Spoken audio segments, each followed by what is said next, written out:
Buenos días, hermanos. En esta mañana doy gracias al Señor por permitirme compartir esta palabra que, ya que la ha puesto en el corazón del pastor, que yo traiga una enseñanza sobre este pasaje no poco controvertido. Así que te doy gracias, Padre, por este día, por entregarnos tu palabra como un cofre de tesoros maravilloso que se abre delante de nosotros y solo tenemos que extender nuestra voluntad para acceder a todos esos tesoros. Así que he titulado este pasaje "Para esto hemos sido llamados". Y es un pasaje que vamos a encontrar en Primera de Pedro. El pasaje originalmente va del versículo 13 al 17, lo vamos a extender hasta el 21. Leo en Biblia de las Américas. Someteos por causa del Señor a toda institución humana, ya sea al rey como autoridad o a los gobernantes, como enviados por él para castigo de los malhechores y alabanza de los que hacen el bien. Meditemos un poco en esto. Someteos a los gobernadores como enviados por Dios para castigar a los malos y alabar a los que hacen el bien. Sigo. Porque esta es la voluntad de Dios, ¿cuál? Que haciendo bien hagamos enmudecer la ignorancia de los hombres insensatos. Andad como libres, pero no uséis la libertad como pretexto para la maldad, sino empleadla como siervos de Dios. Y volvemos a pensar aquí. Si en contraposición a no usar la libertad para hacer el mal, ¿qué deberíamos hacer o para qué debe ser usada esa libertad en contraposición a no usarla para el mal? Para hacer el bien. Correcto. Sigue en el 17. Honrad a todos, amad a los hermanos, temed a Dios, honrad al rey. Luego habla sobre los esclavos, siervos, de que estén sujetos, sea quien sea su jefe. ¿Por qué? Porque si esto haya gracia delante de Dios. Y dice el 20, ¿qué mérito hay si cuando pecáis sois tratados con severidad y los soportáis con paciencia? No hay ningún mérito. Pero si cuando hacéis lo bueno sufrís por ello y lo soportáis con paciencia, cuando hacéis lo bueno, esto haya gracia con Dios. Y cerramos en el 21. Porque para este propósito habéis sido llamados, pues también Cristo sufrió por vosotros, dejándoos ejemplo para que sigáis sus pisadas. Y pregunto ahora, ¿qué pisadas debemos seguir? Y aquí es donde muchas veces este pasaje ha sido sumamente abusado, vamos a decir. ¿Qué pisadas nos dejó Jesús? Las de sufrir, muchas personas enfocan este pasaje como un pasaje de sufrimiento. Pero ¿cuál es la palabra que se ha repetido más a lo largo de lo que hemos leído? Prácticamente en cada versículo está implicada esa palabra, explícita o tácitamente. ¿Qué palabra es esa? Esa palabra es hacer el bien. Este pasaje se trata de hacer lo correcto, de hacer el bien. ¿Qué pisadas debemos seguir de Jesús? Las de sufrir, o más bien las de hacer el bien. Ese fue el ejemplo que nos dio Jesús. Siempre hacer el bien en las buenas y en las malas. Fíjate que cuando vemos el mensaje de Pedro en esta carta, en esta primera carta, eso se repite desde el principio. Él está reforzando la conducta de hacer el bien. Y en Romanos con Pablo lo leemos también. Hay un pasaje cardinal en Romanos 12. Como estamos por otra parte estudiando Romanos también, lo tenemos muy presente. Y dice, no seas vencido por el mal, dice Biblia de las Américas, sino vence con el bien el mal. Es interesante, ¿no? Como decía, en esta carta de Primera de Pedro, el primer versículo, ¿qué dice? Dice, desechando toda malicia y todo engaño, envidia y difamación, toda malicia, es decir, desechando el mal en ti. Desechamos lo malo en nosotros y dice el versículo 3, si es que han probado la benignidad del Señor. Y yo pregunto, ¿la hemos probado? Y esta pregunta a mí me recuerda cuando en la universidad y en el colegio también te ponían un examen y entonces te decían, por ejemplo, en la universidad, la penicilina actúa permitiendo o inhibiendo la síntesis lipídica de las bacterias, de la capa de lípidos de la bacteria. Y tú dices, ¡ay, me la sé! ¡Sí! Y después veías abajo unas letricas que decían, justifique su respuesta. Ajá. Ok. ¿Hemos probado la benignidad del Señor? Justifica tu respuesta. ¿En qué? ¿Cuándo? ¿Cómo? Bueno, casi nada. Él nos ha legado todo ese bien. Él nos ha legado su espíritu. Y Gálatas 5:22 dice que el fruto de su espíritu es, ya ustedes saben esa lista, ¿verdad? Benignidad, bondad. Yo quería centrarme en esas dos palabras que son fruto del espíritu, pero que también son parte del ser humano. Benignidad y bondad. Muchas veces las hemos dado por lo mismo y no son lo mismo. Benignidad se refiere a algo que está concebido para el bien, es decir, benignidad es interiormente, una persona que es benigna interiormente, mientras que la bondad es exterior, es lo que manifiesto. Y una manera interesante de entender benignidad y bondad es que yo puedo ser bondadoso sin ser benigno. Y eso me recuerda un libro que estuvimos leyendo en un club de lectura que tenemos, donde en este libro el autor, en uno de los capítulos, hablaba de que había gente que quería parecer bueno, pero en realidad no querían ser buenos, querían mantener esas cosas feas y malas adentro, pero por fuera hacían sus obras de bondad. Pero, dicen las acepciones de benignidad y bondad, si bien tú puedes ser bondadoso sin ser benigno, no puedes ser benigno sin ser bondadoso, porque esa benignidad interna va a manifestarse en bondad. Entonces es interesante, benignidad y bondad. Si hemos probado la benignidad del Señor, el Señor es bueno, intrínseca y perfectamente bueno. Entonces, el versículo 15 decía que la voluntad de Dios es que haciendo el bien hagamos callar a la gente. De eso es que se trata este pasaje. Claramente se trata y se centra en el bien. Como dice Romanos 7. Ahora volvemos a Pablo. Vida eterna a los que perseverando en bien hacer, Romanos 2:7, buscan gloria, honra e inmortalidad. Perseverando en hacer lo bueno. Pero ya sabemos que una cosa es hacer lo bueno y otra cosa es que esa bondad nazca de un bien interno. Entonces, muchas veces vivimos nuestra vida y ahí es donde empieza a ponerse la cosa complicada. Muchas veces vivimos nuestra vida como esta hoja, con estos dos ingredientes juntos y no sabemos a veces cómo distinguir lo uno de lo otro. Muchas veces no hemos trazado una línea que separe el bien del mal, que debemos hacerlo, que separe el bien del mal.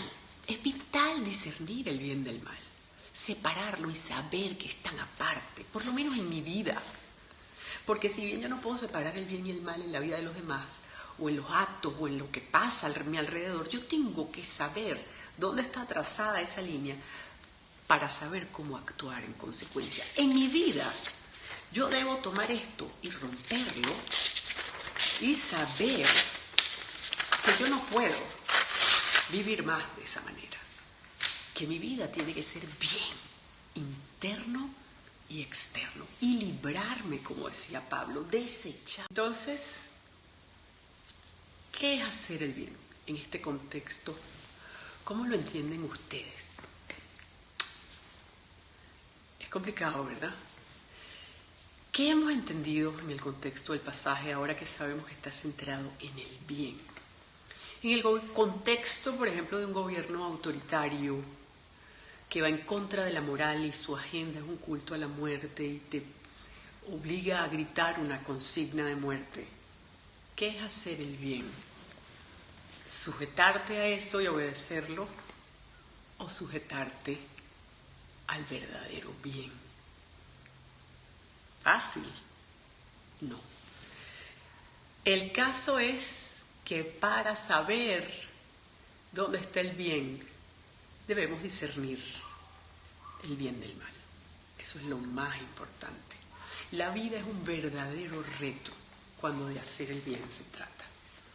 La palabra habla que la intención del corazón del hombre es continuamente el mal, o sea, lo de adentro, donde debería estar la benignidad, ¿se acuerdan? Es continuamente, es difícil ser benigno. Y el pasaje 20 dice, si sufren por hacer el bien, esto merece elogio delante de Dios. Entonces, sufrir haciendo el bien, esto es parte importante de este pasaje. Y para entenderlo bien, yo quería traer el ejemplo de Richard y Sabina Wurmbrand, que eran unos judíos rusos, rumanos, que nacieron antes de la guerra, vivieron la guerra y caen presos previo a la caída del comunismo en Alemania Oriental. Los cristianos eran encarcelados. Su crimen fue confesar públicamente a Cristo como Salvador. Él era judío, pero ateo. Y en Rumania conoce a Sabina, que también era judía y también era atea, porque sí, eso pasa. Y tenía un trabajo muy exitoso, tenía una vida social buenísima. A él le da tuberculosis y lo mandan un año al campo a curarse. Y en el campo él tenía un vecino que era un carpintero. Y ese carpintero rumano era cristiano. Y tenía toda su vida pidiéndole al Señor que él quería predicarle a los judíos, que le diera un judío para predicarle. Imagínense ya pues qué pasó, ¿no? Este señor Wurmbrand, Richard, se convierte. Su esposa no se convierte en ese momento, se convierte después. El caso es que ellos comienzan los bombardeos de la Segunda Guerra Mundial en Bucarest y ellos se refugian en refugio junto a los judíos, pero ellos no se quedaban en un solo refugio, sino que iban expuestos a las bombas y todo, de refugio en refugio, a orar con las personas y a predicarles. Eso sí es complicado. En el 45 los soldados rusos toman Rumania, los comunistas rusos toman Rumania. ¿Y tú sabes lo que hacía Richard Wurmbrand? Se metía en las bases rusas con un traje militar, como si él fuera militar y como él hablaba ruso perfecto, a hablarle a los soldados rusos de Jesús que habían sido criados en comunismo creyendo que Dios no existía. Eso que él hacía era completamente ilegal, con un traje robado por allí, disfrazado de lo que no era. Se reunían en unas reuniones religiosas prohibidas, estaban prohibidas, y se las arreglaban y decían que estaban celebrando cumpleaños, pero eran reuniones de evangelismo. El hijo de ellos dos, era un solo hijo, los recuerda, que lo que más le impresionaba era ver el amor con el que trataban a sus peores enemigos y los invitaban a su hogar, a la gente que más daño les había hecho. Y Richard Wurmbrand tenía un lema y decía: ser cristiano significa serlo en los momentos más difíciles. Repartían tratados, panfletos, contrabandeaban Biblias en sacos de sal, todo eso estaba prohibido. Claramente esto iba contra la ley. Y de acuerdo a lo que estamos viendo, califica como hacer el bien o como hacer el mal. justifique su respuesta. El gobierno de Stalin hace un congreso de sectas para permitir que todo el mundo salga y vaya a este congreso como sin miedo, como dando una cara de que ellos sí estaban abiertos a todos. Y allí pastores, curas de todas las denominaciones se subían al podio a hablar y a manifestar cómo Stalin los había llevado a ver la luz, la gran libertad con la que contaban, se la debían al régimen, todas estas cosas que a nosotros nos pueden sonar muy familiares.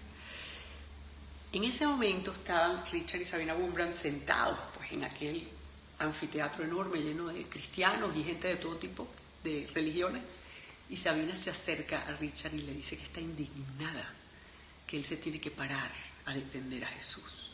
Y Richard toma aliento, se para, pide el podio, y desde el podio dice que el comunismo le había hecho un gran mal al cristianismo y eso no debería tolerarse, que la iglesia no puede alabar al comunismo. Por supuesto, lo bajaron del podio, se armó la sanpablera y al poco tiempo Richard desaparece en un carro de la policía secreta. Por años Sabina no supo de él, luego a ella la meten presa, el hijo lo mandan para otro lado. A ella la sentaban con un papel enfrente, ya lleno, que decía que firmara que ella negaba a Jesús, a sí mismo. Y ella no lo podía firmar, que si ella lo firmaba, vería a su hijo, si no, no. Y ella decía, Jesús prometió estar con nosotros para siempre. Y decía, eso quiere decir todos los días, todo el día. ¡Qué fe!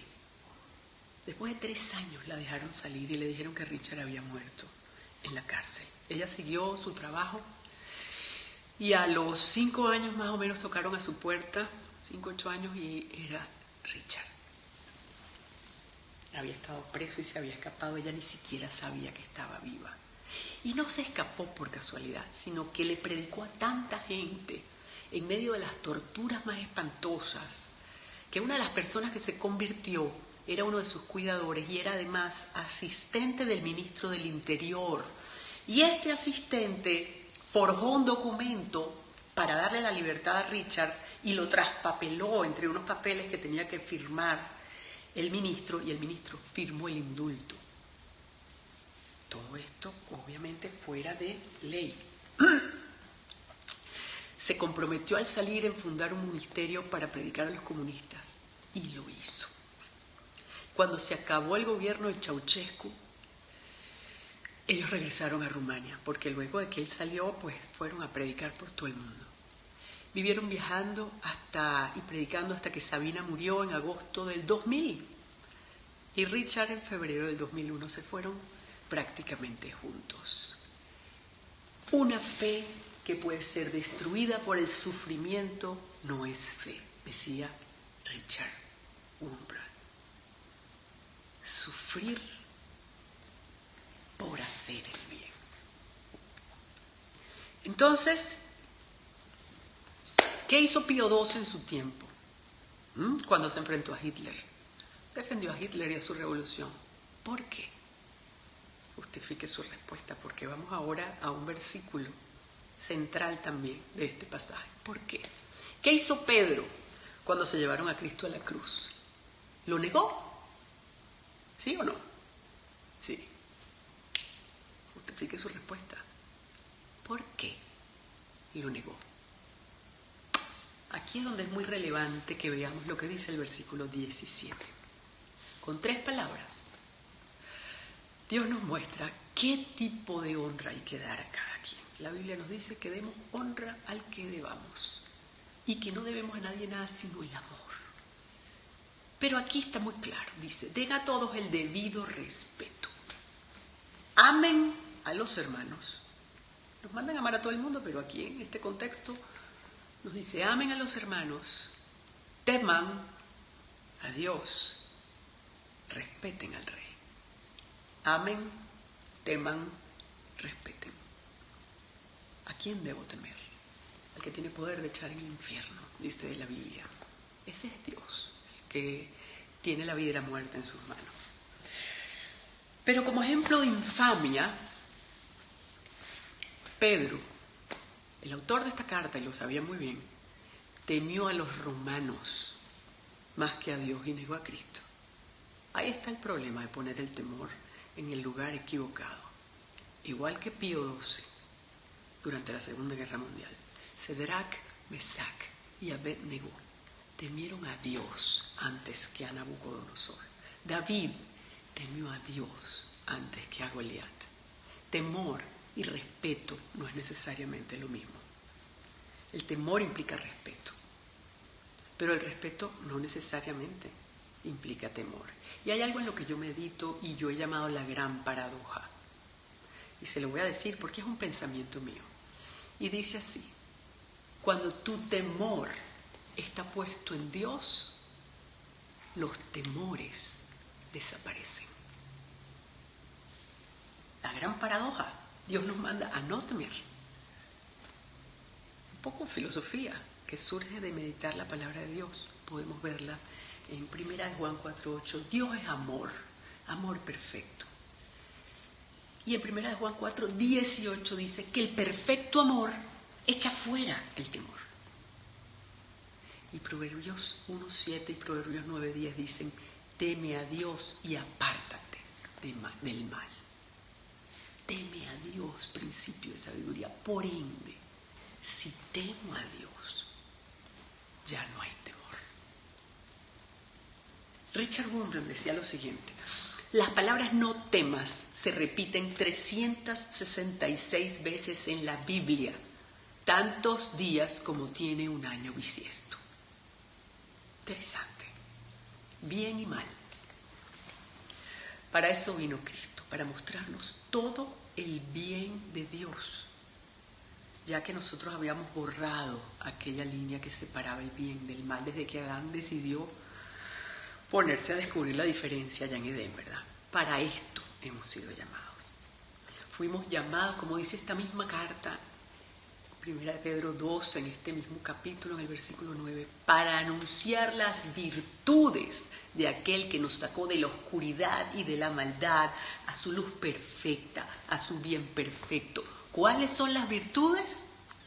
Tarea para la casa y justifique su respuesta. Pero todo el bien que podemos encontrar se encuentra en aquel, o se concentra en aquel que es perfecto amor, perfectamente benigno y sin duda tan bondadoso que su misericordia para con nosotros es eterna. Mi responsabilidad es conocer el bien, saber qué es bueno y qué es malo.